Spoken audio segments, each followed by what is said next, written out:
Baik, saudara-saudara, uh, tentu kita ingin supaya atau orang tua ingin bayi mereka sehat ya. Dan di zaman ini beberapa penelitian ya yang sehubungan dengan kecerdasan yang lebih tinggi mulai mengungkapkan beberapa hal tentang bayi yang sangat cerdas ya. Dan pernahkah saudara bertanya, mengapa ada bayi-bayi yang berkembang ya dari sangat awal mereka kelihatan begitu cerdas, tapi yang lain mungkin kurang ya. Ada tentu perbedaan ya. Dan kalau saudara perhatikan bayi-bayi yang cerdas, di mana di usia 9 bulan ya, dia mulai menggambarkan senyuman di wajah ya, kemudian dia mulai pintar berbicara, artinya mulai mengeluarkan seperti suara mau berbicara ya. Kemudian pada usia 2 tahun dia sudah bisa mengucapkan kalimat yang panjang, bahkan menghitung sampai lewat 10 ya pada usia 2 tahun dan lain-lain kecerdasan yang ditunjukkan ya. Nah, banyak orang tidak dapat menjelaskan dengan tepat mengapa hal itu dapat terjadi ya. Dan mengapa beberapa anak begitu cepat mereka cerdas seperti itu. Nah, mungkin beberapa orang tidak tahu bagaimana menjawabnya ya. Tapi ada juga yang membuat penelitian yang saat ini ya, mereka memberikan satu gambaran tentang apa sebenarnya yang benar-benar dibutuhkan oleh bayi ya. Tentu ada faktor-faktor dan bisa juga berpengaruh karena gen, karena ya keturunan artinya, ada juga faktor yang dibentuk ya atas hasil penelitian dan percobaan yang orang lakukan ya. Dan bagaimana dari hasil penelitian mereka dapat membantu mengembangkan otak ya dari bayi maupun janin itu sehingga mencapai maksimal ya. Dan beberapa hal yang kita akan pelajari pada malam hari ini. Nah, ada seorang yang disebut the next Einstein ya. Dia adalah seorang wanita asal Kuba, Amerika ya, turunan Kuba Amerika, namanya Sabrina Pasterski ya, agak sulit menyebut namanya, yang mana dia seorang yang sangat boleh dibilang jenius ya. Di usia 14 tahun dia sudah bisa membuat satu pesawat single engine ya, dan diakui itu mempunyai apa ya, standar penerbangan ya. Dan sekarang dia berusia 22 tahun dan dia sekarang sedang mengambil PhD di Harvard University. Seorang yang sangat brilian, dan dari sekilas kehidupan dari orang ini, dia tidak punya Facebook, tidak punya artinya handphone ya, sehingga dia tidak beraktivitas menggunakan multimedia kegiatannya. Dia juga seorang yang namanya orang pandai seperti ini ya.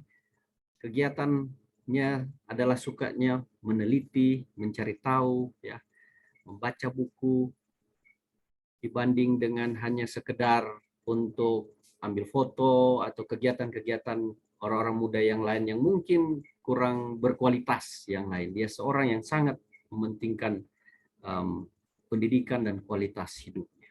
Itulah sebabnya di usia yang masih sangat muda ya, masih sangat kecil, dia sudah bisa membuat pesawat terbang. Ini hanya satu contoh bagaimana seorang yang dipersiapkan menjadi giant di dalam sains, dalam ilmu pengetahuan. Nah, kita lihat dulu apa definisi dari giant ya. Giant bahasa Inggris, bahasa Indonesia raksasa, tapi lebih enak saya gunakan giant ya, karena lebih keren kedengarannya. Nah, di dalam kamus Cambridge dikatakan ini adalah makhluk imajiner seperti manusia tetapi sangat tinggi, kuat, dan biasanya sangat kejam. Muncul terutama dalam cerita anak-anak. Kemudian seseorang yang lebih tinggi atau lebih besar dari biasanya. Itulah giant menurut Cambridge. Kemudian menurut Merriam-Webster Dictionary dikatakan ini adalah makhluk legendaris seperti manusia dengan perawakan dan kekuatan yang hebat, di mana ini makhluk hidup berukuran besar atau orang dengan kekuatan yang luar biasa, atau sesuatu yang luar biasa besar atau kuat. Ya. Di mana secara astronomi ini adalah bintang dengan luminositas tinggi dan massa serta ukuran yang relatif besar ya, sehubungan dengan astronomi. Itu giant menurut kamus. Oke. Bagaimana dengan Alkitab? Di dalam Alkitab ya, giant ini berbentuk fisik ya. Disebut Nephilim. Dan ini adalah sebuah kata bahasa Ibrani yang serupa dengan penandaan huruf hidup yang berbeda yang dijumpai di dalam Yeskiel 32:27 untuk menyebut prajurit-prajurit Filistin yang mati. Kemudian itu juga disebut sebagai makna orang-orang raksasa, orang-orang besar. Kemudian secara etimologi ini punya banyak tafsiran semacam ini berdasarkan pada anggapan pada akar katanya Nephil ini sebenarnya artinya jatuh. Jadi kalau diistilahkan kita membaca ada raksasa ya, itu istilahnya sebenarnya berbicara tentang jatuh. Nah, Robert Baker Gilstone dikatakan bahwa kata ini berasal dari asal kausatif Nephil yang menyiratkan makna bahwa Nephilim adalah mereka yang menyebabkan orang lain jatuh. Jadi bisa berarti itu raksasa, tapi itu juga bisa berarti orang Filistin yang mati atau sesuatu yang jatuh. Ya. Nah, raksasa juga menurut Adam Clark ini dari etimologinya ya, perfect participle artinya terjatuh atau tersesat ya dari kata Nephil tadi. Kemudian menurut Ronald Handel dia katakan bahwa bentuk sebenarnya adalah pasif. Orang yang terjatuh, mereka yang terjatuh secara gramatika, secara dengan kata pakir. Artinya mereka yang ditunjuk ya, pengawas atau orang yang terbelenggu, narapidana dan sebagainya. Inilah arti giant, raksasa ya, di dalam Alkitab. Ya. Bisa aja berarti besar, ya, raksasa, tapi bisa berarti mereka yang jatuh atau orang yang tersesat yang jatuh. Nanti kita akan lihat apa maksud ayat kitab yang kita akan lihat. Di dalam Bilangan 13 ayat 33, Alkitab firman Tuhan berkata, mungkin ada suara-suara yang masuk, boleh di mute. Host, boleh tolong mute suaranya. Okay. Ya.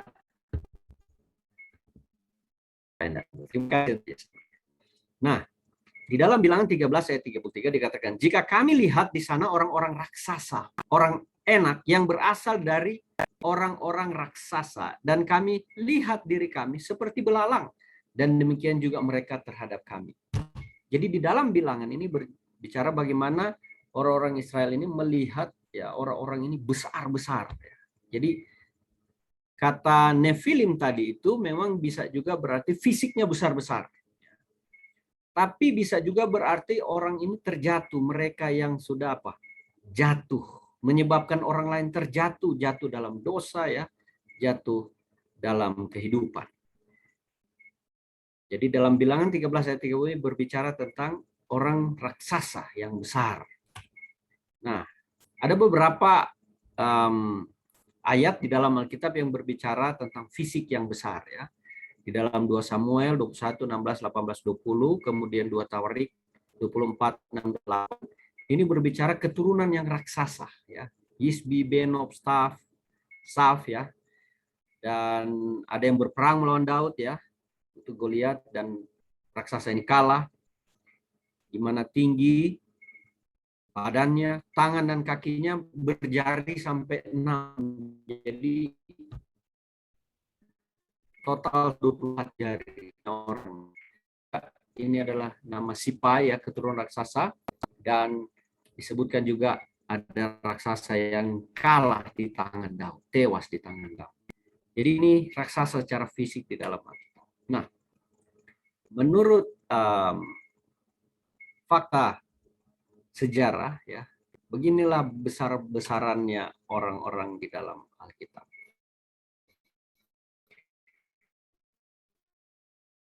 Dalam raksasa orang itu, ya, digambarkan raksasa itu setinggi pohon yang disebutkan, yang tingginya sama dengan ini, ya. Jadi 10,8.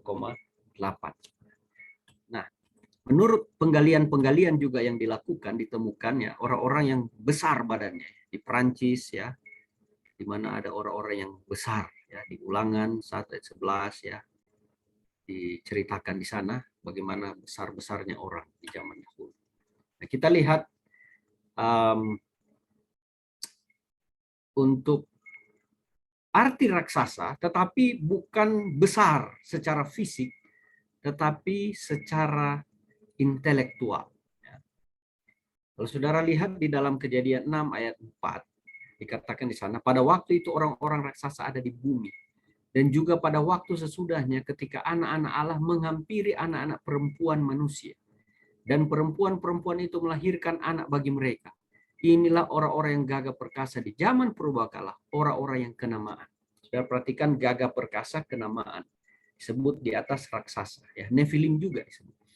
Jadi ayat ini, ya, adalah cerita bagaimana sebenarnya anak-anak Allah adalah keturunan dari Set, ya.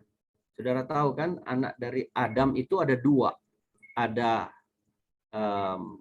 Kain dan Habel. Habel mati, ya. Kain berontak kepada Tuhan, ya. Dia datang kepada Tuhan, menyembah Tuhan dengan keinginan dia, bukan kehendak Tuhan. Dia tidak menurut hukum Tuhan, tapi dia bikin hukum sendiri. Dia bawa persembahan yang terbaik dalam ibadahnya.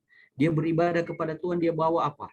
Tanaman, ya, hasil bumi yang dia tanam, dan dia persembahkan kepada Tuhan. Tuhan menolak persembahan Kain ini, karena bagi Tuhan datang itu bukan karena korban, hati yang Tuhan mau.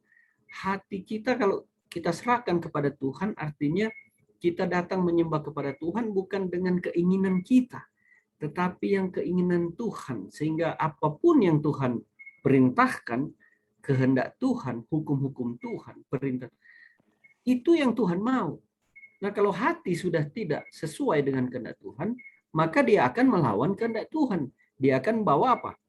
Dia akan bawa persembahan ibadah sesuai keinginan dia. Yaitu apa? Hasilnya tanaman. Yang Tuhan mau adalah datang yang sesuai kehendak Tuhan. Pertama apa? Hati kita. Kita harus serahkan kepada Tuhan, tunduk kepada Tuhan, dan apa yang Tuhan minta kita harus ikuti, bukan keinginan kita. Yaitu apa? Tuhan minta korban hewan, ya, domba yang harus dibuat. Si Habel bawa domba, dan pada waktu Habel bawa domba, maka Tuhan menerima persembahan, karena domba lambang Kristus yang akan menebus dia dari dosa. Jadi bukan usaha dia menyelamatkan diri dari dosa, Tuhan yang menyelamatkan dia melalui domba. Dia hanya apa? Serendah hati kepada Tuhan. Begitulah. Dua kisah ini adalah dua contoh manusia yang ada di bumi dengan semua denominasi dan semua agama, keyakinan, dan iman. Hanya ada dua, walaupun berbeda dari ribuan nama gereja. Hanya ada dua jenis manusia. Yang satu tunduk kepada perintah Tuhan, yang satu datang menyembah kepada Tuhan yang sama, menyebut nama Tuhan Yesus, tapi dia bawa caranya sendiri. Dia tidak menurut perintah Tuhan, dia melawan hukum Allah, dia tidak mengikuti apa yang Tuhan mau. Dia pikir dia bisa menyelamatkan diri dengan menyebut nama Tuhan dengan cara yang terbaik baginya. Tuhan tolak. Yang Tuhan minta adalah terbaik bagi Tuhan. Mungkin bagi kita tidak, tapi yang Tuhan mau kita harus tunduk. Itulah kisahnya. Sehingga saudara perhatikan, Kain hatinya memang sudah jahat. Ya. Dia bunuh siapa? Habel. Ya. Inilah manifestasi. Bagaimana seorang yang hatinya sudah tidak menurut Tuhan. Tuhan tolak karena apa? Keselamatan bukan berdasarkan ibadah apa yang terbaik saya mau buat, puji-pujian, lagu-lagu. Tapi yang rendah hati menurut hukum Allah, perintah Tuhan. Karena yang menyelamatkan adalah Yesus. Sehingga hak dia untuk memerintah kita ikut perintah yang mana, bukan keinginan kita. Nah, karena Kain sudah membunuh Habel, maka apa yang terjadi? Kain tidak lagi hidup dengan Tuhan. Dia mau hidup sendiri. Dia hidup dengan pesta pora, dengan segala kejahatan. Ya. Bahkan keturunannya pun poligami dan sebagainya. Sudah bisa baca semua di Kejadian ada di situ ya. Saya nggak perlu ulang, karena bukan itu fokus kita. Tapi kita harus tahu dulu, ini yang saya mau angkat. Basicnya. Nah, Adam punya anak yang lain. Adam, Set, Enos, kemudian terus ya sampai kepada Nuh ya. Nah, sebelum Tuhan binasakan dunia ini ya, mulai dari zaman itu ada Henok di sana, Metusala dan sebagainya sampai ini. Dan saudara, anak-anak dari keturunan Set ini, saudara perlu ingat, zaman Henok itu adalah keturunan ketujuh dari Adam. Adam waktu itu masih hidup waktu Henok hidup. Ya. Jadi Adam masih mendidik mereka dan keturunan mereka ini hidup di pegunungan. Ya, Tuhan tidak izinkan mereka untuk hidup berbaur dengan keturunan dari Kain. Keturunan Set ini hidup sendiri mereka di pegunungan. Tuhan mau mereka untuk tidak bercampur baur. Walaupun mungkin kalau berbisnis atau ya beraktivitas lewat, mungkin mereka akan ketemu, tetapi hidup berpisah ya. Jangan kawin dengan yang beda, yang tidak menyembah kepada Tuhan. Nah, mereka disebut anak-anak Allah, anak-anak keturunan Set ini yang menjaga iman mereka. Kemudian anak-anak manusia ini simbol dalam Alkitab adalah yang mereka hidup dengan keinginan manusia. Yang satu keinginan Allah. Begitulah dua jenis manusia yang ada sampai akhir zaman. Hanya ada yang keinginan manusia dia hidup, satu keinginan Allah. Itulah sebab dia disebut anak-anak Allah. Tapi yang terjadi, mulai mereka perlahan-lahan sudah melupakan perintah Tuhan. Mulailah mereka turun ke daratan. Ya, dari pegunungan mereka mencari wanita-wanita dari keturunan dari Kain ini dan mereka menikah. Disitulah terjadi percampuran, di mana anak-anak dari anak Tuhan ini keturunan Set mulai hidup seperti mereka, penyembah berhala, poligami dan sebagainya, dan berbagai dosa yang mereka buat. Ya, tidak lagi menuruti perintah Tuhan. Dan mereka orang-orang yang sangat pintar. Jadi disebutkan di sini orang-orang raksasa ini adalah pengertian secara intelektual. Mereka orang-orang yang brilian. Bayangkan masih keturunan dari apa? Adam ya. Di zaman dahulu ini orang-orang yang besar, tapi lebih besar lagi adalah kepintaran mereka. Sehingga karena kepintaran orang-orang ini, mereka tidak lagi mau menyembah kepada Tuhan. Dan yang paling parah ya, kalau anak Set oke, tapi anak Allah yang anak Kain oke, tapi ini anak Set yang sudah hidup seperti anak-anak keturunan daripada Kain, dan itulah yang membuat Tuhan marah. Tuhan mau mereka dipisahkan dan mereka sudah jahat berdosa kepada Tuhan. Mereka membawa berhala-berhala sekarang masuk ke keluarga mereka di tengah-tengah keturunan umat Tuhan. Dan Tuhan marah sekali ketika kita ada ilah lain. Ketika kita tidak menyembah kepada Tuhan. Ketika kita mereka tidak lagi mengingat Tuhan atas hari Sabat. Mereka ikut Tuhan di hari yang lain. Tuhan disakiti. Dan Tuhan marah. Tuhan katakan, aku Allah yang cemburuan adanya. Aku tidak mau ada apa ilah lain ya, di hadapanmu. Dan mereka sudah menyembah ilah-ilah lain dan tidak takut kepada Tuhan. Sehingga dalam kisah Kejadian 6 bagaimana kecenderungan hati mereka dan Allah murka terhadap mereka. Dan Tuhan harus membinasakan bangsa ini. Ya. Karena apa? Raksasa. Jadi pengertian Nefilim tadi berbicara tentang raksasa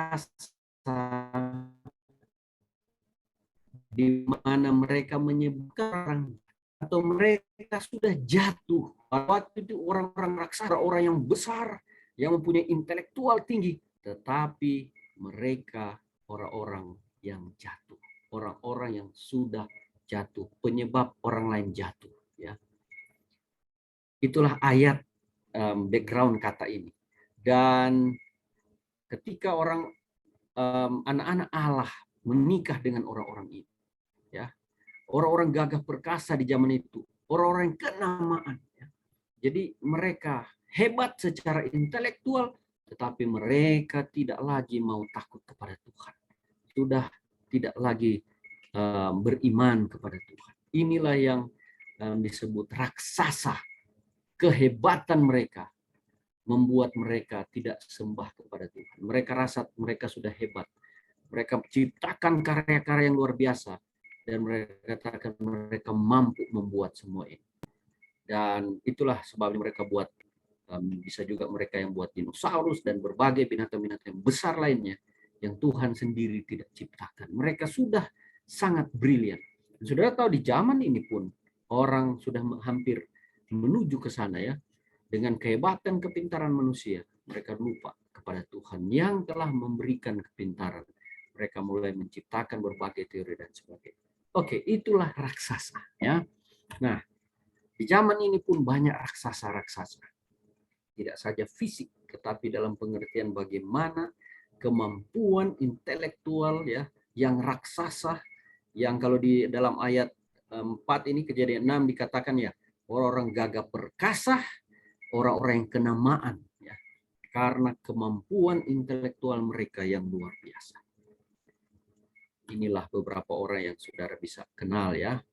Ada Moss ya, ada Steven Spielberg, Mark Zuckerberg ya, penemu Facebook dan berbagai orang-orang pintar, Albert Einstein dan sebagainya. Nah, untuk itu kita akan melihat ya, bagaimanakah untuk menciptakan raksasa yang benar ya. Itu yang kita akan pelajari pada malam hari ini ya. Apakah hanya fisik, apakah hanya intelektual, atau perlu hal yang lain dalam kehidupan untuk menciptakan raksasa. Dan beberapa nasihat yang kita akan lihat bagaimana agar kita boleh menciptakan raksasa ya bagi generasi ke depan. Oke. Minggu sebelumnya, 2 minggu lalu kita sudah mempelajari tentang perjodohan. Ya. Perjodohan, bagaimana mencari pasangan yang terbaik sesuai dengan kehendak Tuhan, sesuai dengan harmonis orang muda dan orang tua. Ya. Jadi ketiga elemen ini harus memiliki hubungan dalam mencari jodoh. Nah, ketika seorang selesai berjodoh, maka dia akan memasuki masa pernikahan. Dan di dalam pernikahan ini tentu membutuhkan satu perencanaan. Bagaimana pernikahan itu, bagaimana mereka tidak saja sebagai suami istri, tetapi mereka juga mempunyai tugas, ya, Tuhan berikan kepada mereka untuk memiliki keturunan banyak supaya memenuhi bumi, dan tentu mempunyai keturunan yang sesuai kehendak Tuhan, yang bukan sekedar mempunyai anak. Kita akan melihat apa nasihat-nasihat baik dari Alkitab, Roh Nubuat maupun dari ilmu pengetahuan. Baik, saudara-saudara, saya minta break 1-2 menit, ya. Minta maaf, saya harus ke buang air kecil dulu sebentar. Mohon maaf, saya break sebentar, ya. Oke, mungkin kalau ada lagu mau diputar sedikit, boleh. Baiklah saudara-saudara, sambil kita menunggu Pendeta Nofri, mungkin bisa disimpan dulu yang punya pertanyaan. Bisa nanti dituliskan di kolom chat atau langsung bertanya.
Baik, selamat malam. Ya, kita lanjut, ya. Jadi kita akan lihat bagaimana pernikahan, seksualitas, dan keluarga berencana. Kemudian bagian terakhir kita akan melihat bagaimana ada bangsa yang luar biasa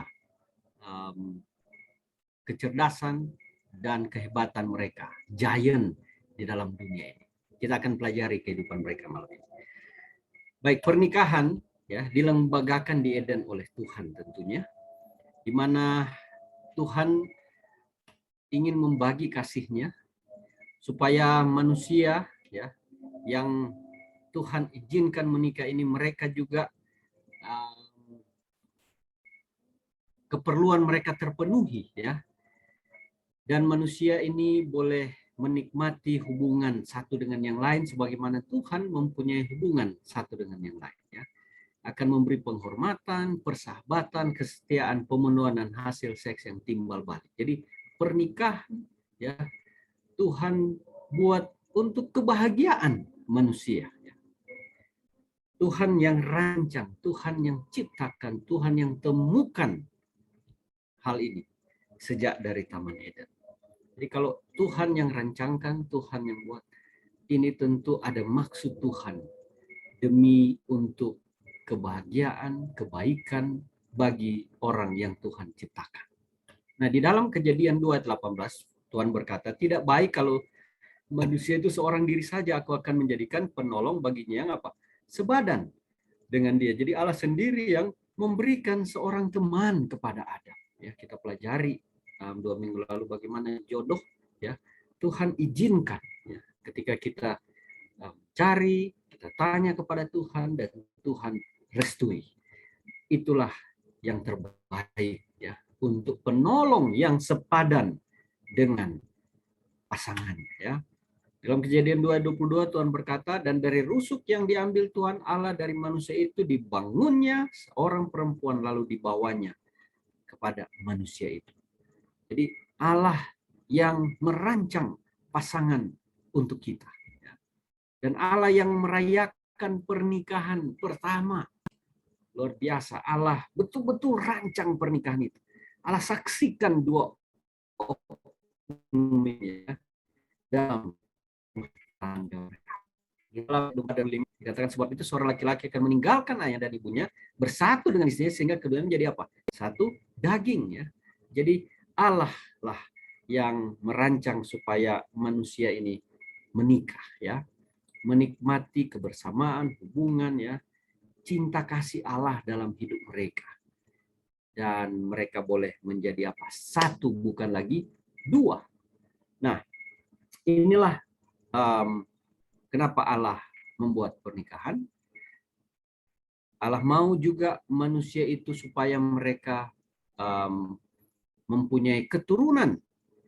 Dan melalui pernikahan ini, istilahnya Allah menciptakan secara procreation. Allah menciptakan manusia melalui pernikahan manusia dan memenuhi bumi ini dengan manusia. Itulah keinginan Tuhan. Sehingga Allah dapat membagi kasihnya kepada banyak orang. Tidak aja dia sendiri atau dia secara plural ini, tapi dia mau bagi juga kepada manusia. Dia menjadikan manusia ini sebagai sahabat Allah. Dan semakin banyak, maka kasihnya semakin banyak. Itulah awalnya Allah membuat pernikahan. Dan apa? Manusia boleh lahir dari pernikahan ini. Nah, dalam pernikahan tentu ada unsur hubungan seksualitas suami istri ya. Dan dari saya baca dari buku konsultasi ya, di mana buku ini saya punya bukunya adalah hasil dari beberapa, ini bukunya. Ini adalah beberapa ahli seksologi, psikologi, ahli family. Mereka membuat buku ini. Dan bukunya berjudul Penyuluhan Pranikah. Dan buku ini sangat bagus sekali.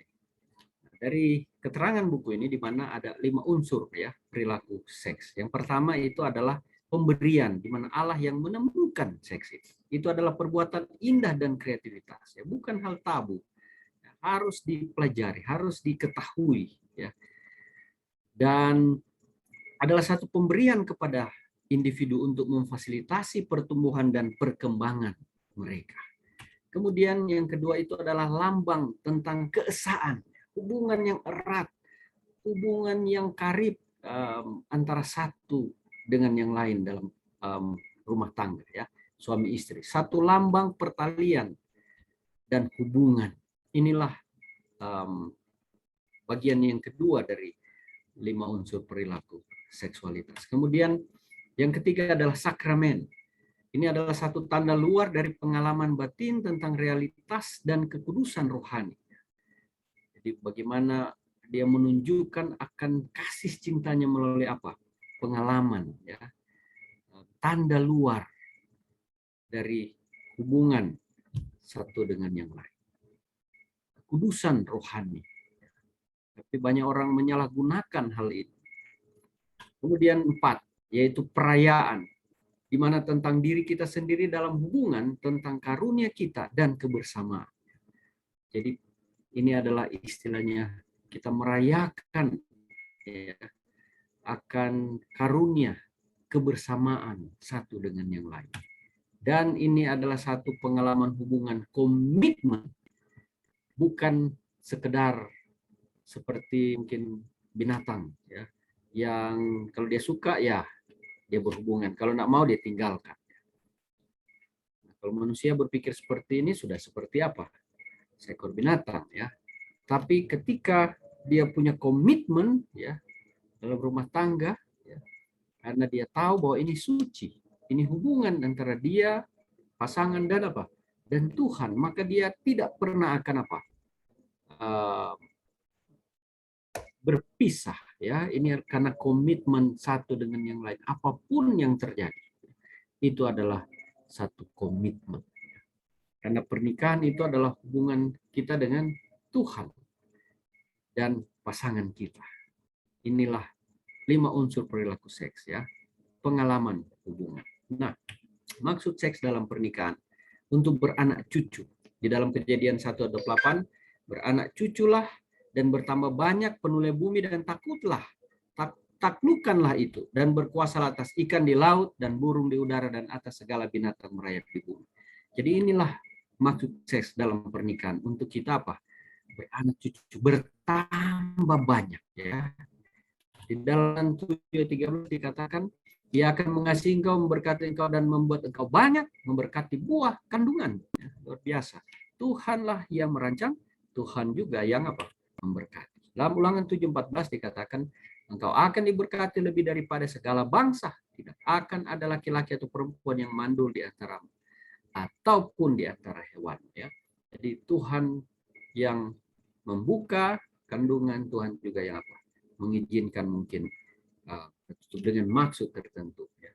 Tapi Tuhan berencana supaya pernikahan itu melahirkan keturunan ya. Kemudian di dalam bagian yang kedua yaitu adalah untuk komunikasi. Di dalam Kejadian 2:24 firman Tuhan katakan, sebab itu seorang laki-laki akan meninggalkan ayahnya dan ibunya dan bersatu dengan istrinya sehingga keduanya menjadi apa? Satu daging. Jadi dengan dia meninggalkan keluarga, dia bersatu dengan istrinya. Tadi kita sudah pelajari bagaimana unsur-unsur ini, dan ini adalah unsur komunikasi ya. Dia bisa hidup, mempunyai teman hidup, dan dikatakan menikah itu adalah dengan seorang yang kita akan ketemu sepanjang hidup kita. Orang yang akan ngobrol dengan kita, orang yang akan berbicara yang mengerti perasaan kita ya. Hanya itulah orang yang paling dekat dengan kita, istri atau suami.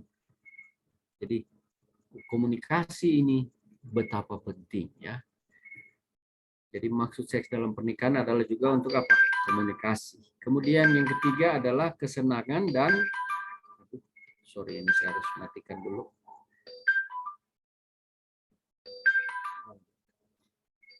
Baru yang ketiga adalah untuk kesenangan dan kebebasan ya. Amsal 5 ayat 18 dan 19 firman Tuhan berkata, diberkatilah kiranya sendangmu, bersukacitalah dengan istri masa mudamu, rusa yang manis, kija yang jelita, biarlah buah dadanya selalu memuaskan engkau dan engkau senantiasa berahi karena apa? Cinta. Jadi Tuhan memberikan seks dalam pernikahan untuk apa? Kesenangan dan kebebasan. Kemudian yang keempat, di dalam Kidung Agung 4 ayat 10-13 dikatakan, betapa nikmat kasihmu Dinda pengantinku, jauh lebih nikmat cintamu daripada anggur dan lebih harum bau minyakmu daripada segala macam rempah. Bibirmu menitaskan madu murni, pengantinku, madu dan susu ada di bawah lidah, dan bau pakaianmu seperti bau gunung Libanon. Ya, jadi ini luar biasa puji-pujian ya dari Raja Salomo untuk kekasihnya. Dia punya banyak istri ya, 700 istri, 300 budik. Tapi ada satu wanita yang sangat dia cintai dari semua wanita itu ya. Jadi ini adalah puji-pujian yang Raja Salomo buat kepada wanita itu melalui Kidung Agung. Jadi ini bersifat puji-pujian kepada istri, dan ini juga bersifat apa? Hubungan dengan Tuhan ya, yang digambarkan dalam Kidung. Jadi ini bukan buku porno ya, tapi ini buku menggambarkan karunia Allah ya. Kita tidak boleh menjadikan hubungan seks itu sesuatu yang tabu, tetapi itu adalah satu karunia Allah dalam kesucian tentunya ya. Kemudian dikatakan, Dinda pengantinku, kebun tertutup engkau, kebun tertutup dan mata air termeterai. Tunas-tunasmu merupakan kebun-kebun delima dan buah-buahnya yang lezat, bunga pacar dan narwastu. Jadi betapa hubungan ya suami istri itu adalah satu kesenangan, kebebasan.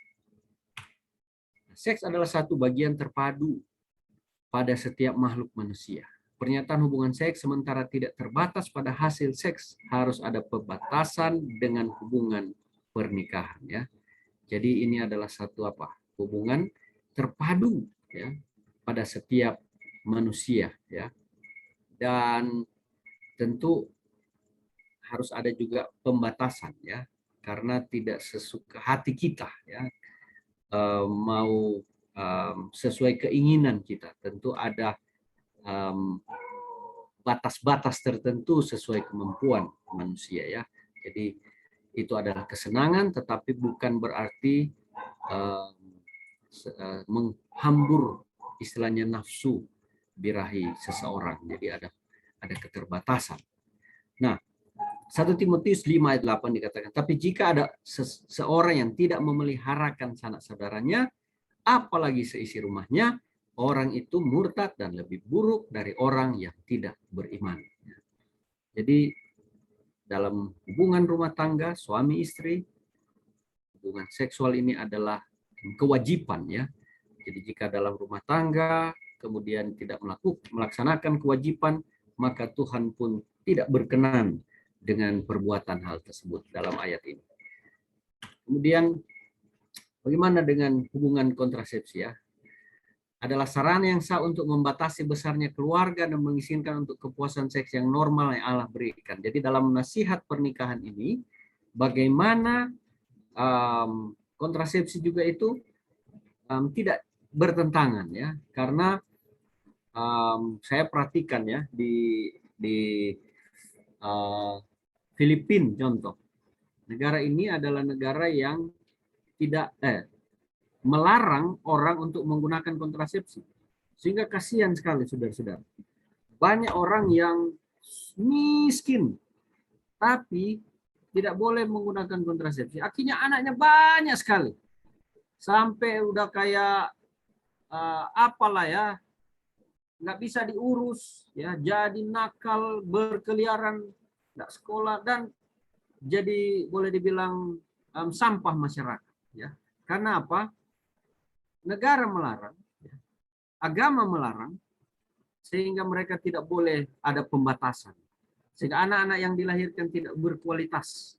Dan ini bahaya ya, bagi generasi keluarga, bagi generasi gereja, bagi bangsa itu menjadi beban. Karena mereka tidak ada perencanaan dalam keluarga. Ya. Jadi penting sekali hal ini. Ya. Jadi sekali lagi konsepsi ya, pembuahan. Ya. Terjadi kehidupan baru dimulai, dan kitab suci tidak menyatakan waktu kapan seorang pribadi mulai, tetapi menyatakan bahwa Allah adalah pemberi hidup dan pelindung bahkan anak yang belum lahir.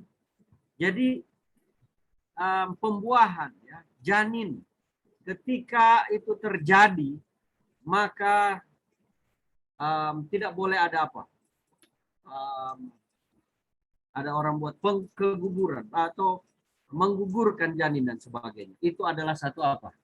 Pelanggaran di pandangan Tuhan. Tidak boleh kita melakukan hal seperti itu. Sorry, agak ribut hujan. Jadi saudara-saudara, kehidupan adalah pemberian daripada Allah. Dan ketika kehidupan terjadi, maka tidak boleh seorang itu digugurkan. Ya. Inilah maksud seks di dalam pernikahan. Allah yang merancang, Allah yang mengaruniakan kehidupan itu untuk keluarga. Nah, alasan-alasan kenapa harus berkeluarga berencana. Keluarga berencana menyatakan praktek dan pengajaran tentang perasaan yang menguatkan kualitas kehidupan, sehubungan kepedulian keluarga dalam bidang sosial, budaya, pendidikan, ekonomi, dan kerunia. Jadi sehubungan dengan yang saya sampaikan tadi, banyak keluarga yang mereka berkeluarga tanpa mereka merencanakan, ya, ataupun memiliki anak tanpa mereka perhitungkan.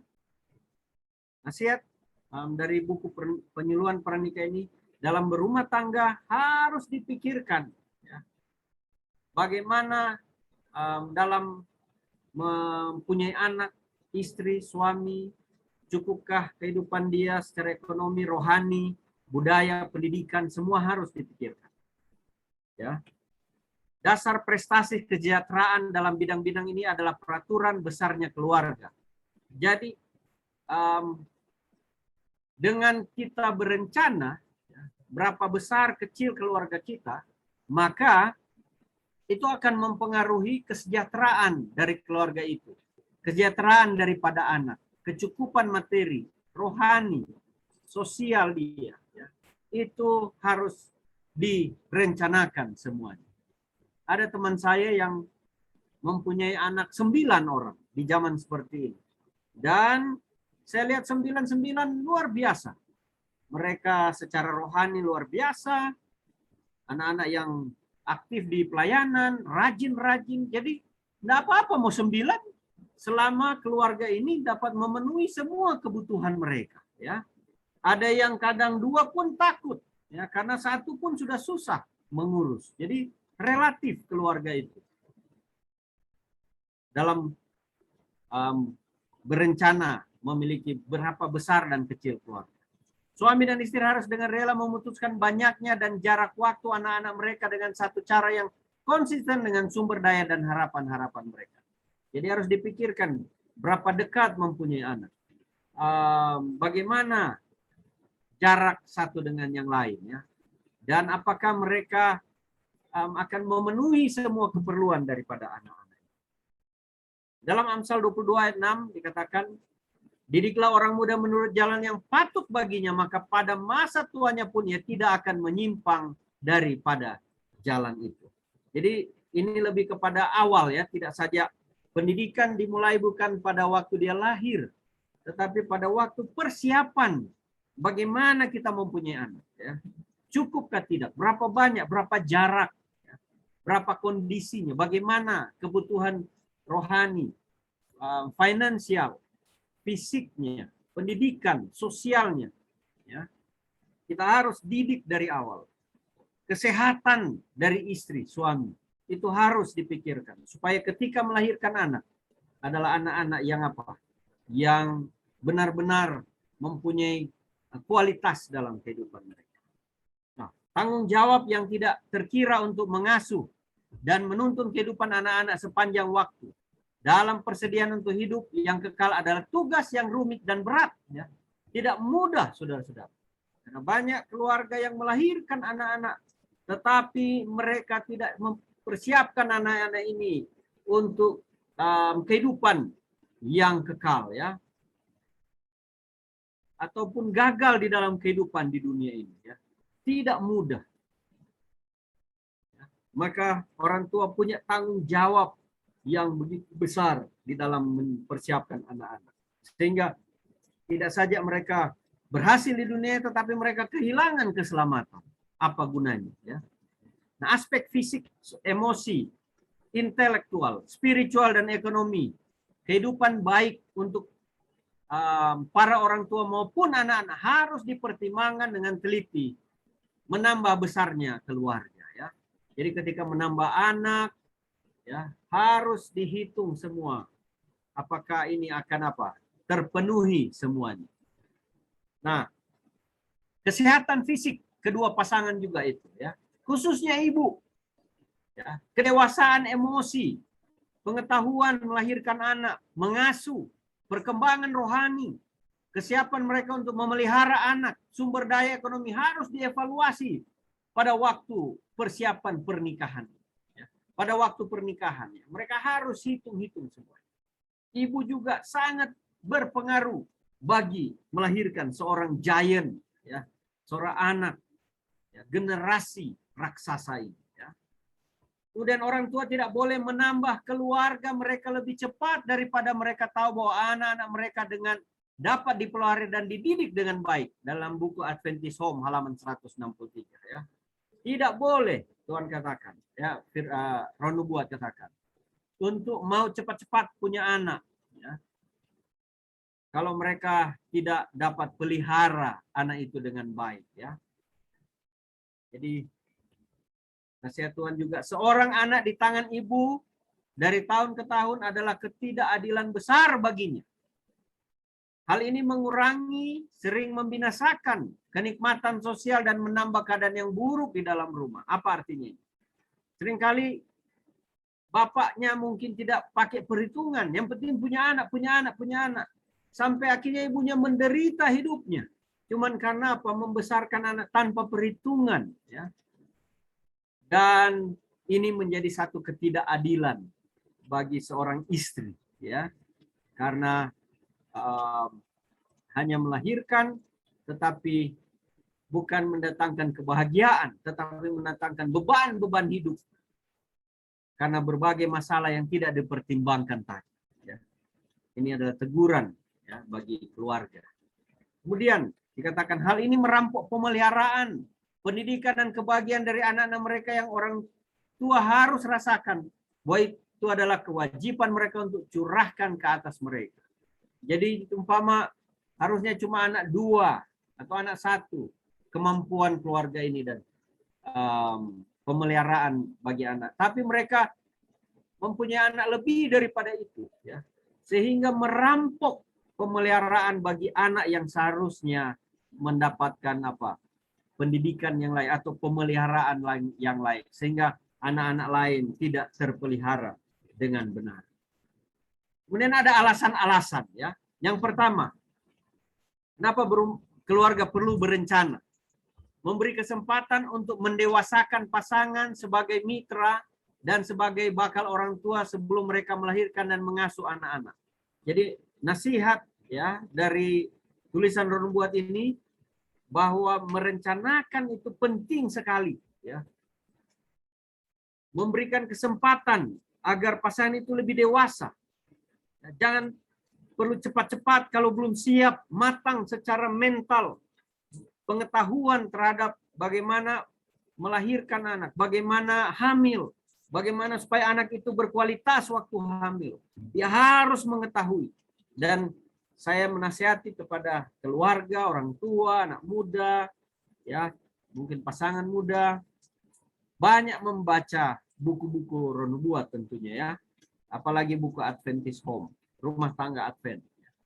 Untuk mendewasakan, mengetahui gimana menjadi pasangan, ya, di dalam mempersiapkan bayi dan melahirkan, mengasuh anak mereka. Memberi waktu bagi pasangan untuk memperoleh daya ekonomi yang diperlukan untuk memperoleh barang serta jasa yang penting dalam melahirkan anak dan mengasuh anak, ya. Jadi betapa penting mempersiapkan fasilitas sebelum melahirkan. Bagaimana Tuhan menyiapkan Taman Eden. 6 hari Tuhan ciptakan langit dan bumi ini, dan Tuhan tempatkan manusia di hari ke-6. Itu adalah contoh bagaimana Tuhan, ya, melengkapi keperluan manusia sebelum dia ciptakan manusia. Jadi Tuhan selalu teratur dengan hidupnya. Begitu juga dengan kita.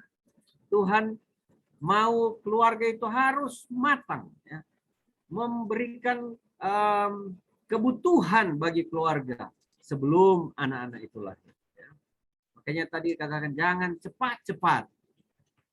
Kemudian yang kedua, menyediakan lingkungan hidup yang maksimal, optimal guna pertumbuhan dan perkembangan anak secara jasmani, rohani, emosional, intelektual, dan sosial. Jadi apa lingkungan hidup yang optimal, ya? Tempat tinggal yang layak untuk melahirkan anak, ya. Tempat di mana anak bisa bertumbuh secara holistik ini perlu dipikirkan, saudara-saudara. Ya. Ketiga, melengkapi peraturan yang tertib untuk keluarga dalam memenuhi keperluan dan tujuannya sesuai dengan prinsip-prinsip Kristen. Jadi ketika anak-anak akan datang kepada keluarga ini telah membuat satu aturan, ya, keluarga. Bagaimana prinsip apa yang akan kita gunakan, ya, dalam mendidik anak kita ini supaya menghasilkan generasi giant tadi, ya. Luar biasa. Nah,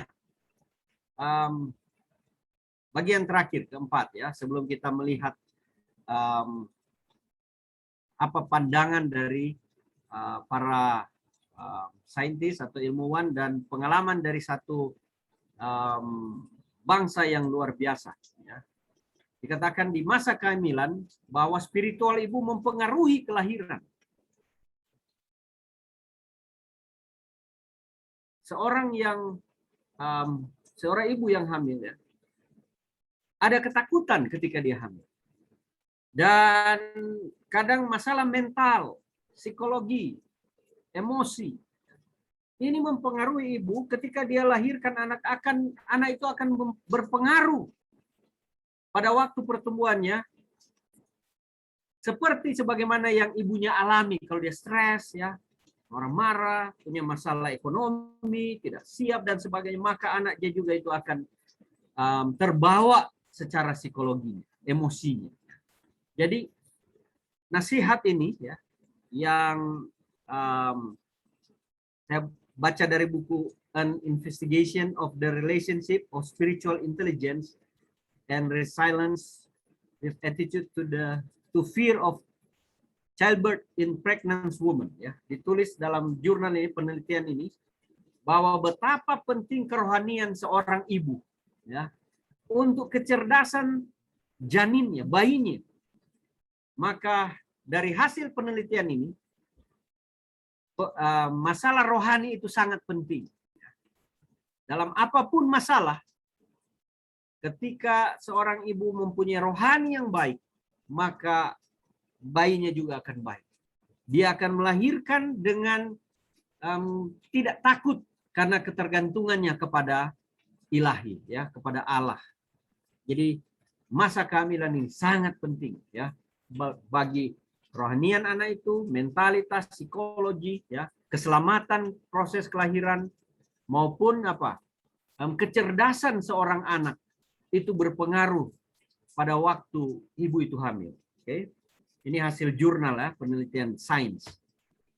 Kemudian selanjutnya dari jurnal ini dikatakan penelitian ini menemukan 5 tema terkait pengalaman spiritualitas wanita muslimah selama 5 hari. Kemudian mereka juga buat penelitian kepada wanita muslim, ya. Ini dibuat di Indonesia. Ketakwaan kepada Allah memudahkan ibu dalam menjalani kehamilan dan persalinan, ya. Pembuatan makna melalui kisah-kisah rohani meningkatkan kepercayaan diri, motivasi, dan ketekunan selama kehamilan dan persalinan. Mengingat Allah adalah cara pengendalian diri, mengatasi kecemasan dan nyeri persalinan. Iman akan pertolongan Tuhan meningkatkan kepercayaan diri selama persalinan dan melahirkan. Iman dan kedekatan dengan Tuhan dapat mengatasi tantangan kehamilan dan persalinan. Saudara, luar biasa, ya. Jadi dengan spiritual dari seorang ibu, maka banyak sekali hal-hal, ya, yang positif yang akan didapatkan dalam masa kehamilan ini. Baik, kita telah melihat apa pandangan Alkitab, kemudian apa pandangan dari roh nubuat, kemudian bagaimana pengalaman-pengalaman para ahli dan penelitian jurnal yang dilakukan, ya. Bagaimana mempersiapkan keluarga, bagaimana mempersiapkan anak, janin, ya,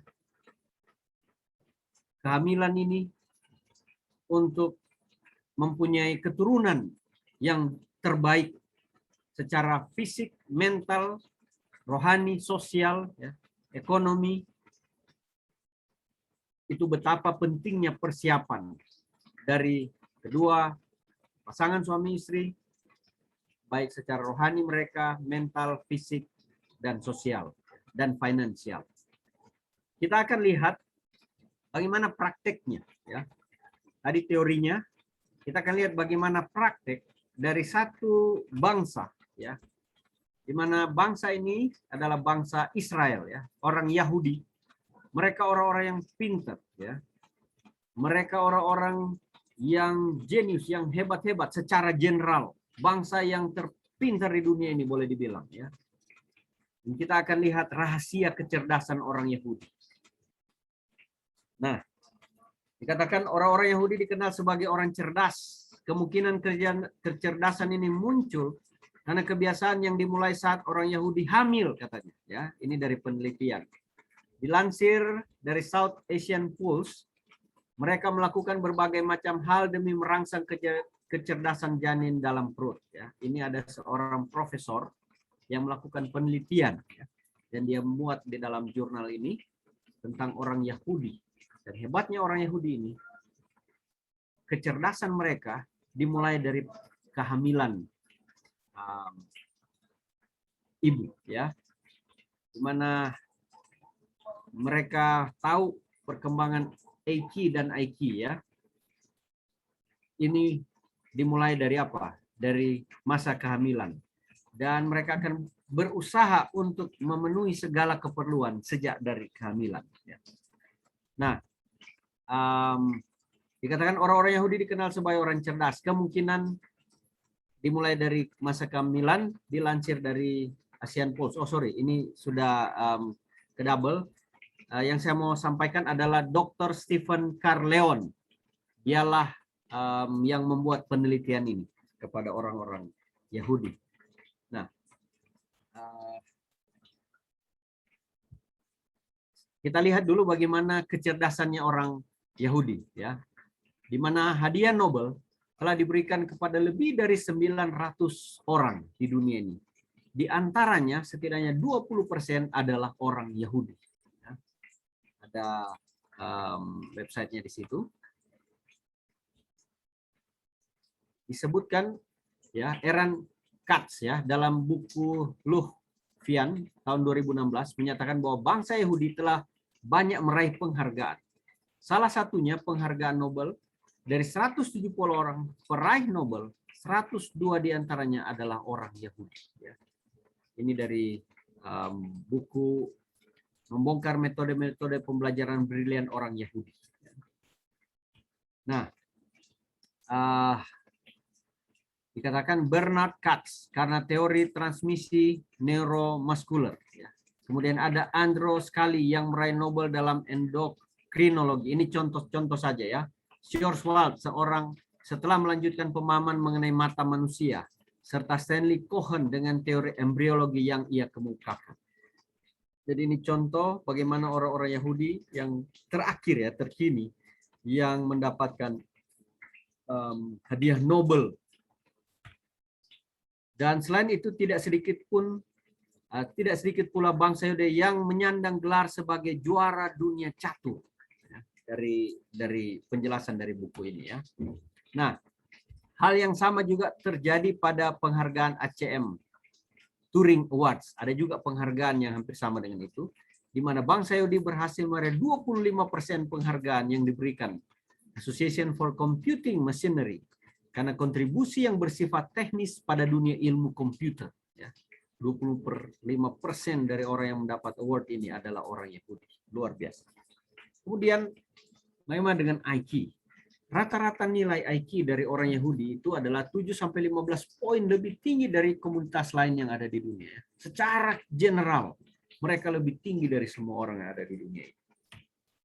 Di tempat lain, para rabi dan pakar mencoba mencari tahu apa yang membuat mereka begitu hebat dalam sains tentang orang Yahudi. Ya. Referensinya ada di bawah, saya tidak perlu bacakan. Nah, dikatakan orang Yahudi memiliki gen prima setelah diteliti ya, di mana sesuatu dalam gen menjelaskan peningkatan IQ Yahudi. Inilah gen prima yang mereka temukan di dalam orang-orang Yahudi ini. Nah, kemudian orang Yahudi suka membaca buku. Rumah-rumah Yahudi memiliki rak buku yang penuh. Ini adalah salah satu contoh rumah orang Yahudi yang saya ambil. Dari generasi ke generasi kami telah memberikan kehormatan besar untuk pengejaran intelektual lain. Ya. Ini ditulis oleh Robert Aumann, ya, pemenang ekonom Israel. Ya. Kemudian apa lagi? Pendidikan sejak dalam kandungan. Bangsa Yahudi sangat memperhatikan aspek pendidikan dalam kehidupan. Juga bangsa pilihan dan bangsa yang paling cerdas di dunia sepanjang sejarah peradaban manusia. Dalam usaha mencerdaskan keturunan mereka, bangsa Yahudi menitik beratkan pada seorang ibu yang bertanggung jawab dan kewajiban dalam mendidik anak mereka, khususnya saat hamil ya. Jadi orang Yahudi sangat tahu ya apa rahasia melahirkan seorang anak yang cerdas, yang punya intelektual tinggi ya, giant dalam dunia ini. Ya. Mereka lebih dahulu daripada para peneliti-peneliti ya. Mereka telah mempraktekkan ini sejak ribuan tahun lalu. Kemudian proses belajar mengajar yang diterapkan oleh ibu hamil pada bangsa Yahudi dalam tradisi pendidikan prenatal diantaranya. Natal adalah lahir, pre sebelum. Jadi prenatal artinya pendidikan sebelum lahir. Di mana ibu menjadi juru perangsang EQ. EQ ini ekuivalen, ya, artinya emotional equivalent, adalah kecerdasan emosi. Ya. Jadi mereka paham bahwa anak tidak membutuhkan saja intelligence equivalent, ya, kepintaran secara otak, tetapi emosi itu sangat penting. Jadi emosi ini juga berhubungan dengan spiritualis, ya, seseorang. Mereka sangat paham itu. Jadi ibu menjadi juru perangsang emosional, equivalent ini, sang janin dalam kandungan. Ibu pengasah IQ pada masa prenatal ini. Ibu mengajar janin mengetahui makanan yang dapat meningkatkan kecerdasan otak. Ibu melatih potensi fisik dan psikis anak supaya terhindar dari hal-hal yang tabu. Ya. Jadi ibu betapa pentingnya berpengaruh dalam kehidupan menciptakan giant generasi orang-orang Israel. Metode yang diterapkan oleh bangsa Yahudi dalam pendidikan prenatal lebih menekankan pada perkembangan emosional dan intelektual pada anak sejak dalam kandungan. Oke, kita akan lihat ada 9 metode yang mereka praktekkan, dan ini hasil penelitian, ya, dari profesor tadi, ya. Dikatakan pertama, saat hamil, wanita Yahudi yang sedang hamil mengerjakan soal matematika bersama suami, ya. Begitu tahu sedang hamil, orang Yahudi akan langsung membeli buku-buku soal-soal matematika dan mengerjakannya. Tanya calon ibu tapi juga ayah. Keduanya akan mengerjakan soal-soal matematika sehingga masa kelahiran tiba. Luar biasa, ya. Mereka akan membuat soalan-soalan matematika. Dan ini mencerdaskan bayi itu tentunya. Metode IQ, ya. Saat hamil, wanita Yahudi yang sedang hamil mengerjakan soal matematika bersama suami sehingga otak janin akan apa? Akan terasah dengan baik. Kemudian dalam memberikan terapi atau stimulasi IQ pada janin pun tidak sembarangan, tapi melalui semacam ritual. Jadi jika dalam keadaan lelah, pikiran dan perasaan tidak fokus, mereka tidak membaca atau mengerjakan soal matematika, melainkan hanya mendengarkan musik, ya. Luar biasa. Mereka tahu terapinya, ini istilah terapi, ya, ada ritual, tidak dipaksa untuk belajar matematika saja, tapi harus apa? Barengi dengan musik jika sudah lelah, ya. Jika ketika si janin mendapat suntikan nutrisi pengetahuan dari ibu, maka kecerdasan otak janin akan terasa dengan baik.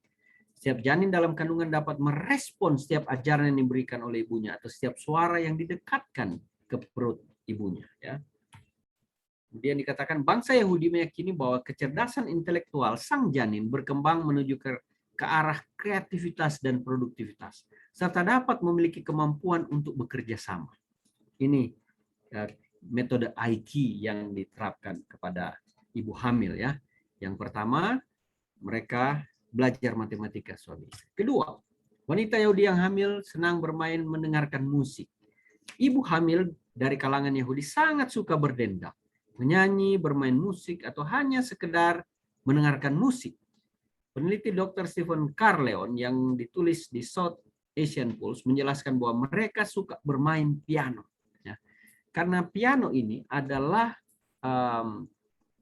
evolusi, ya, dari alat musik kecapi. Ya. Daud bermain kecapi, itu alat musik yang ditemukan oleh orang Israel, dan musik ini menjadi musik tradisinya orang Israel dari zaman dahulu, ya, yang dimainkan dengan cara petik, dengan nada-nada yang cukup rumit, ya, dan itu mencerdaskan otak, ya. Dan mereka, kalau saudara buka piano yang lebar itu, ya, grand, saudara akan lihat desain di dalam grand itu seperti kecapi modelnya di dalam, ya. Hanya sekarang bukan petik lagi, tetapi harus dipencet, ya. Jadi ini musik yang sejak dari ribuan tahun lalu dimainkan oleh orang Israel, dan sekarang dalam bentuk piano. Kemudian metode Eiki, ya. Pertama, mendengarkan musik. Ibu-ibu Yahudi sedang hamil rutin mendengarkan musik. Mereka berkeyakinan jika musik adalah salah satu instrumen terbaik dalam merangsang kecerdasan emosional bayi, ya. Oke, jadi sumber utama dari asumsi ini merujuk pada hasil penelitian Dr.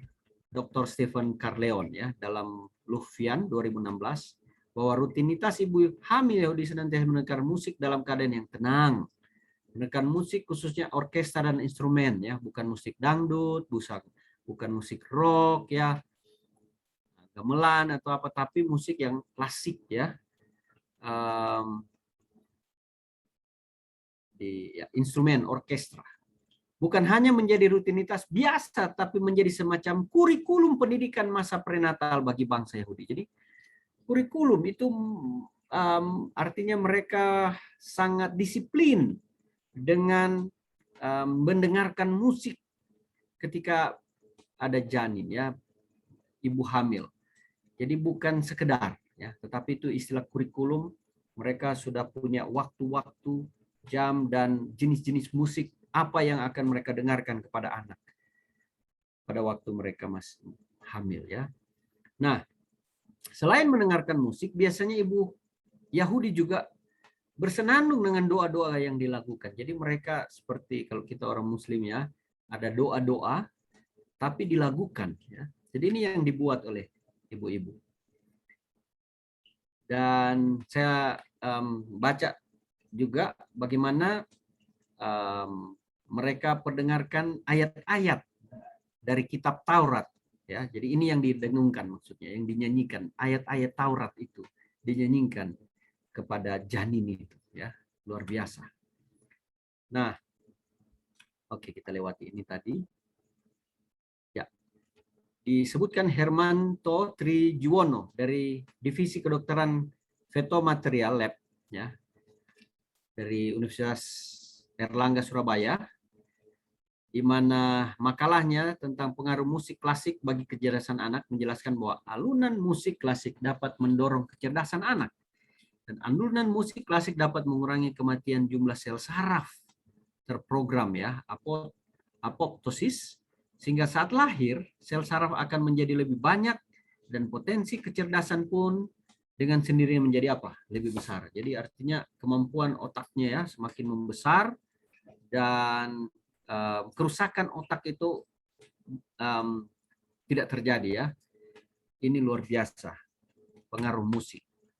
Kemudian metode EIC yang kedua, ibu hamil mengajak janinnya bicara dan bersenandung tadi ya.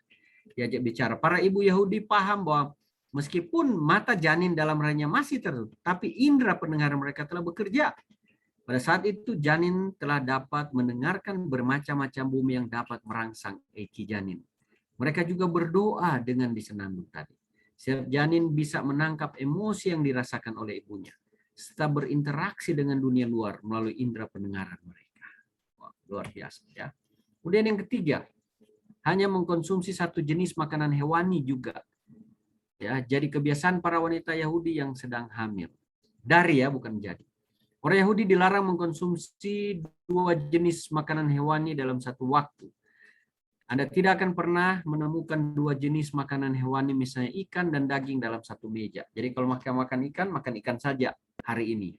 Dan besok kalau daging, mereka makan daging. Itu istilahnya ya. Jadi ini ilmu yang mereka praktekkan ya. Dan keempat, wanita Yahudi yang sedang hamil senang mengemil kacang almond, kurma, dan susu ya. Pada siang hari, ibu hamil di Yahudi akan makan kacang badam atau kacang almond, kurma, dan juga susu. Dan ketiganya dikenal kaya nutrisi dan sangat bermanfaat untuk perkembangan otak. Ya. Oke, yang kelima. Ibu hamil di Yahudi sangat hati-hati. Salah satunya adalah mengkonsumsi ikan tanpa kepala dan pil minyak ikan. Layaknya kejeniusan orang Jepang yang diperoleh dari kebiasaan mereka yang suka makan ikan, orang Yahudi pun sama. Hanya saja orang Yahudi memakan ikan tanpa kepala, karena secara ilmiah bagian kepala memang tempat penumpukan toksin atau racun. Di ribuan tahun mereka sudah praktekkan ini ya. Dan tentu banyak di daerah-daerah kita orang suka sekali makan kepala ya. Ternyata itu tidak baik ya. Dan mereka sudah tahu ya. Kemudian 6, wanita Yahudi yang sedang hamil senang makan buah sebelum makan makanan pokok. Nah, ini luar biasa ini. Di mana kebiasaan mereka akan makan buah, bukan buah terakhir. Jadi kalau kita dididik dulu di Indonesia ini kan buah makanan pencuci mulut. Jadi setelah makan besar baru makan buah. Ternyata itu salah ya. Kenapa? Karena kalau kita makan besar dulu, kemudian kita makan buah terakhir, ya, dikatakan itu akan cepat busuk di dalam pencernaan, ya, karena buah lebih cepat tercerna. Kalau buah-buah lembut 5-7 menit, pisang atau semangka yang lembut-lembut itu sudah bisa tercerna ke dalam perut, ke dalam tubuh. Nah, kalau kita makan besar, apalagi daging, berat, makan makanan yang perlu konsumsi itu di perut selama 1 jam 2 jam, sedangkan baru masuk buah setelah masuk makanan berat ini, maka buah ini akan tercerna dengan benar karena ada pekerjaan berat yang sedang dikerjakan, sehingga ini akan membusuk, ya. Dan kita salah konsep. Jadi perlu tidak saja ibu hamil, ya, tapi kita juga orang normal, bukan normal, kita semua normal, artinya bukan saja ibu hamil perlu mempraktekkan ini, karena ini secara kesehatan itu sangat penting, ya, agar tubuh kita waktu mengkonsumsi makanan-makanan buah lebih dahulu akan lebih dahulu masuk cepat ke dalam tubuh dan tidak membusuk kalau itu diputar, ya. Nah, buah dimakan 20-30 menit sebelum mengkonsumsi nasi, ya. Itu yang mereka lakukan. Tujuannya agar nutrisi dalam buah terserap dengan apa? Dengan baik. Jadi setelah buah masuk dulu semua, baru kita makan berat. Dan ini mencerdaskan, ya, bayi yang di dalam kandungan akan mendapatkan nutrisi yang kaya, ya. Jadi konsumsi makanan bergizi ini yang harus dilakukan, ya. Gizi makanan akan membuat janin sehat sehingga otaknya akan tumbuh dengan sehat pula. Otak yang sehat akan menunjang proses belajar mengajar dalam masa pendidikan prenatal, ya. Bukan hanya merangsang otak yang diterapkan dalam pendidikan prenatal Yahudi, bahkan dalam hal gizi janin juga sangat diperhatikan dan menghindari makanan yang berformalin dan berbahan kimia. Luar biasa. Mereka akan hindari makanan-makanan instan maksudnya. Apalagi yang berformalin, ya. Luar biasa cara mereka menjaga kesehatan. Kemudian mereka makan yang berenergi, protein, karbohidrat, lemak, asam folat, vitamin B, zat besi, dan magnesium, ya. Ya, ini sudah tadi.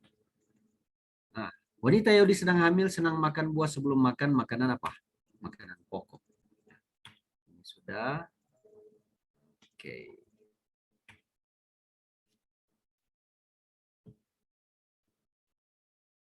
Ya, kita lewati saja. Nomor 7. Wanita Yahudi tetap rutin berolahraga walaupun mereka sedang hamil. Jadi olahraga bagi ibu hamil dapat membantu memperbaiki mood, mengurangi rasa pegal, memberikan rasa yang lebih nyaman saat tidur, dan orang Yahudi biasanya melakukan olahraga memanah atau menembak, ya, karena melatih fokus, ya. Dan itu mempengaruhi janin mereka.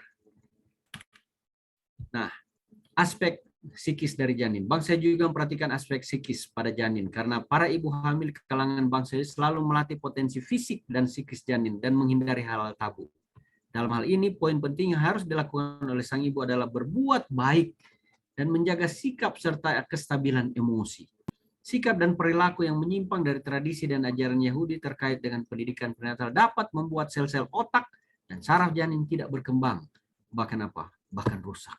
Wah, ya, betapa bahayanya ketika emosi tidak stabil.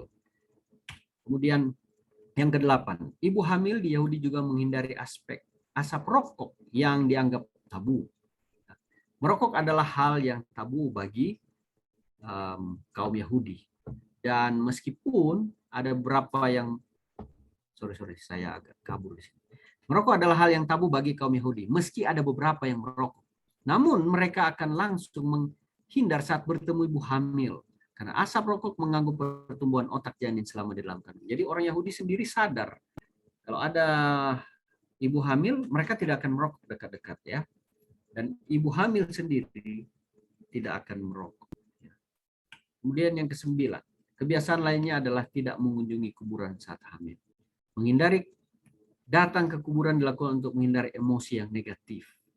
Karena ketika ke kuburan, orang akan nangis, mengingat keluarga yang sudah beristirahat, ya. Jadi membuat emosi negatif. Dan bagi ibu hamil, emosi negatif memang menghambat daya berpikir otak sehingga perkembangan janin akan terjadi lebih lambat. Ya. Jadi tidak baik ketika seorang ibu mungkin nangis, ya, bersedih.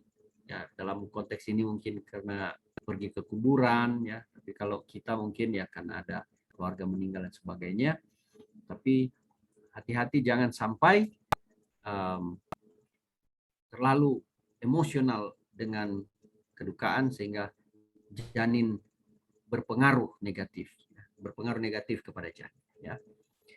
Jadi inilah 9 rahasia dari kecerdasan orang Yahudi, dan tidak heran ya, dengan pengetahuan ini yang mereka telah praktekkan ribuan tahun.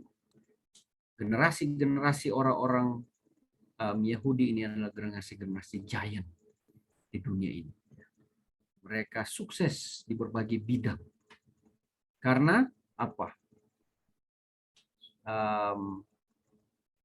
Mereka tahu rahasia dari mulai apa? Persiapan kehamilan, dan kehamilan ini yang menjadi faktor utama anak-anak mereka ini akan apa? Sukses, berkembang baik secara emosi maupun secara apa? Intelektual, ya. Nah, tentu bagi kita dalam pelajaran kita pada malam hari ini, ya, kita telah melihat apa itu raksasa. Ya. Raksasa yang kita telah pelajari ini adalah raksasa secara intelektual dan raksasa secara rohani yang Tuhan mau. Ya. Kalau orang di zaman sebelum air bah, mereka raksasa-raksasa, tetapi mereka secara intelektual saja, tidak secara rohani, dan Tuhan binasakan mereka. Dan kita telah pelajari bagaimana supaya mempunyai keturunan yang raksasa di dalam tulisan-tulisan roh nubuat, di dalam Alkitab, ya, dan pengalaman kehidupan orang Israel. Ya. Bagaimana mereka, saya percaya mereka telah mengetahui ilmu ini ribuan tahun karena Alkitab, ya, petunjuk Tuhan, dan tentu para nabi-nabi dahulu. Tuhan berikan hikmat kepada bangsa ini supaya bangsa ini menjadi bangsa yang besar, bangsa yang diberkati Tuhan, bangsa yang unggul di dunia ini baik secara intelektual, baik secara rohani. Ya, contoh Sadrak, Mesak, Abednego, ya. Daniel, mereka lebih pintar dari orang-orang sebangsa, orang-orang lain pada waktu itu, 10 kali lipat. Dan Tuhan mau juga generasi umat-umat Tuhan mempunyai kemampuan raksasa. Tapi kita perlu ingat, itu dimulai dari apa? Dari awal, dari dini. Mulai dari keluarga yang dipersiapkan baik mental, spiritual, fisik, finansial, sosial. Mempersiapkan anak-anak, mempersiapkan kehamilan. Dan ini menentukan betapa menentukan generasi ke depan raksasa.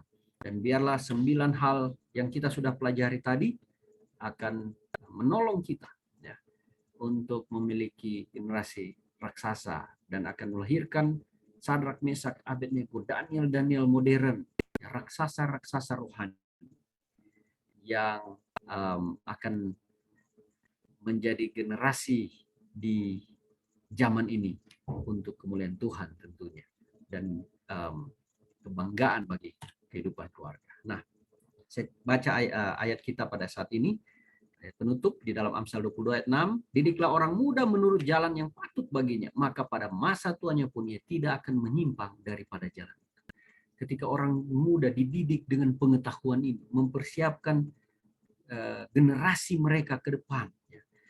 Anak muda juga di sini dalam arti ketika anak-anak itu telah dididik mulai dari kandungan, maka tidak heran di masa tua, masa depan mereka tidak pernah akan menyimpang. Mereka akan memiliki kemampuan yang luar biasa. Ya. Di dalam Ulangan 6 ayat 1-9 ini yang kita harus ketahui. Bagaimana perintah Tuhan kepada keluarga, kepada generasi. Ya. Inilah perintah, yakni ketetapan dan peraturan yang aku ajarkan kepadamu atas perintah Tuhan Allahmu untuk dilakukan di negeri kemana kamu pergi untuk mendudukinya.